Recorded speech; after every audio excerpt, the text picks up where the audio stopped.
అబ్బాబాబా పప్పు సూపర్ గా చేశారు అత్తమ్మ. Thank you. పాపా మీ అమ్మని చూసి నేర్చుకో పప్పు ఎలా చేయాలో. మా మళ్ళీ పప్పేనా? హే నువ్వు ఉండు పాపా, నీకేం తెలిసి పప్పు విలువ. ఆ పాప మాటలకు మీరేం పట్టించుకోవద్దండి అత్తమ్మ.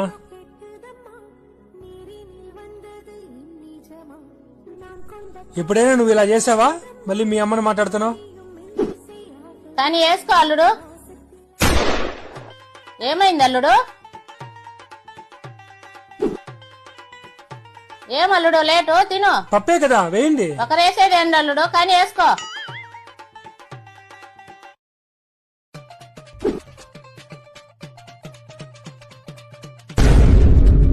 ఏమల్లుడు ఏమైంది? ఏమనుకోకపోతే ఒక మాట చెప్తా. రేపు ఆదివారం కూడా పప్పు చేయమంటావా? బుద్ధి గడ్డి తిని మీ పప్పు బాగుందన్న. మీకు మీ పప్పుకు ఒక దండం. ఏం పాపా నీకు పప్పు రాదు కదా? నేర్చుకోమంటావా? వద్దు వద్దు వద్దు. పాపం ఫీల్ అన్నట్టున్నారు.